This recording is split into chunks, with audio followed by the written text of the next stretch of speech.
Viwango 4 vya mafanikio katika maisha. Please usahau kusubscribe channel yetu kwa mara ya kwanza na kutufollow pia. Upo wapi na unataka kufika wapi? Namba 1. Kiwango cha kujikimu. Hiki ni kiwango ambacho mtu anahangaika zaidi kuishi na kukidhi mahitaji ya msingi.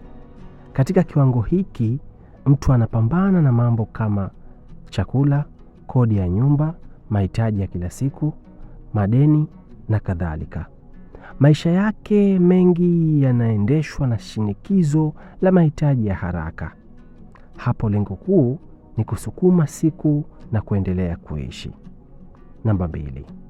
Kiwango cha utulivu. Baada ya kuvuka survival, mtu anaingia kwenye kiwango cha utulivu wa maisha. Katika hatua hii, kipato kinaanza kuwa cha uhakika. Mahitaji ya msingi yanakidhiwa bila presha kubwa. Maisha yanaanza kuwa na mpangilio. Mtu hapa hahangaiki tena kuishi, lakini bado hajafikia mafanikio makubwa au athari kubwa katika maisha. Namba 3. Kiwango cha umuhimu.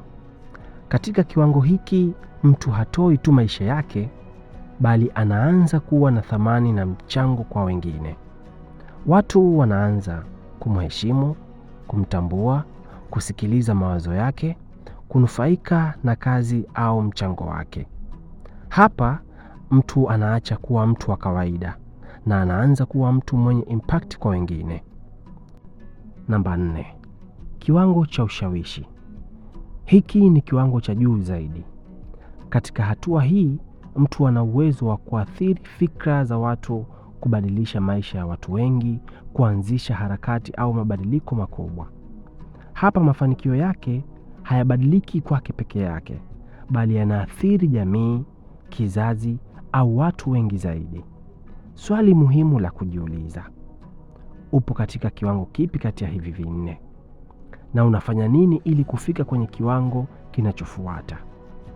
Ikiwa ni mtu ambaye msikivu, mfuatiliaji wa kila kitu kabla ya kufanya, basi jaribu kufanya kile ambayo unahisi yanapaswa kufanywa katika wakati sahihi. Jaribu kushughulika na kile ambacho kitakuwa kina uwezekano kwako, ambacho hakitakuwa kina msukumo wa mtu ambaye hana ulazima katika maisha yako. Utafutaji wa maisha na utafutaji wa cheo fulani katika maisha yako ni lazima kiwe kinaendana na mawazo yako, yale ambayo mwenyewe umeyatoa katika akili yako. Vinginevyo, hakuna unapaswa kulaumu kuhusu maisha yako. Badilisha fikra, badilisha maisha. Umakini unahitajika.